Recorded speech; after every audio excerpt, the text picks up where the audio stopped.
Katie Bainline, and this episode of Outside Every Day with Sorreal is brought to you by Logos Public Charter School's Community Garden Program.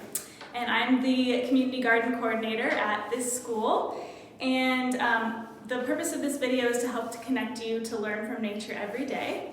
So today we're going to start by learning how to start a garden at home with what you already have. And this can be a great place for you to just go and explore nature. Even if you plant a garden in a container on your deck, it's a great way to explore a lot of things without having to go to your local park or a trail. If you already have a garden, I can get you set up with some tools to help you integrate science and math into your backyard, a garden journal, and a garden plan. And if you don't have a garden already, I'll be talking a little bit later about how you can start one. This is an activity you can do indoors or outdoors, and I'll kind of show both of those things today. Whether you have an indoor garden, a container on your deck, raised beds, or a fully fledged farm.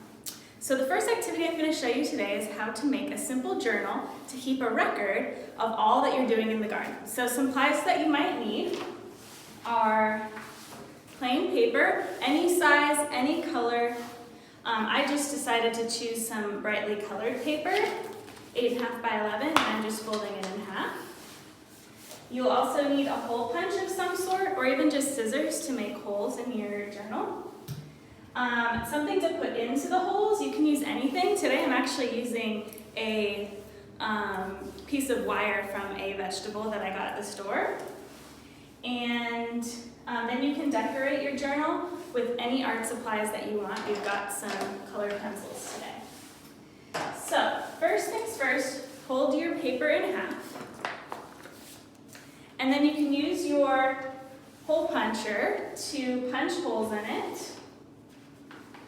So I'm just kind of choosing to do 2 holes about that. It's not perfect, but it looks great.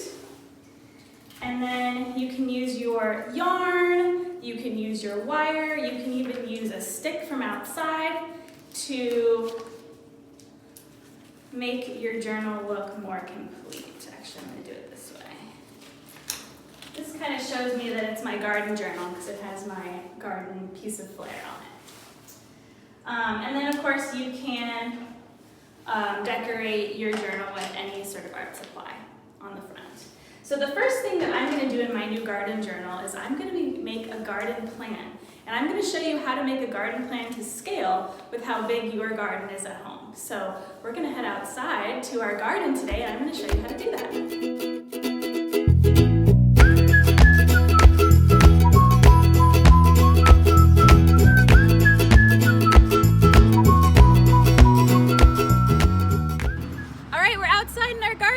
So this is the Logos Community Garden behind me. As you can see, we've got a few plants growing in there, but ready for some spring planting soon. So I'm going to make a plan in my garden journal of how I want my garden to look like. So in order to do that, I need my garden journal, a pencil, and a tape measure to measure my space. So Emily and I are going to measure the space now, and then I'll let you know what to do after that.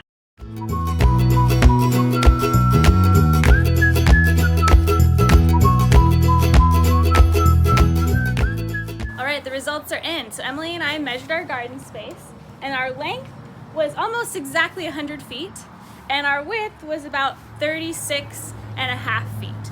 So for me to try to figure out how to represent that in my journal, I was lucky in this case, in that my journal was almost exactly 10 inches long. So I can use a ratio to figure out how I'm going to draw my journal, my plan in my journal.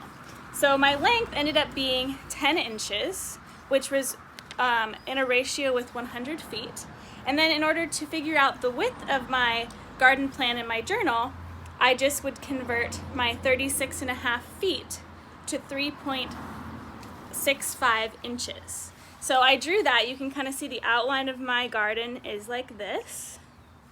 And then to figure out how big my beds are, I actually started with this one in the middle, which is about the middle of my garden. And so the beds measure 12 feet by 4 feet. So to convert that to inches for my plan, it 12 feet became 1.2 inches, and 4 feet became 0.4 inches.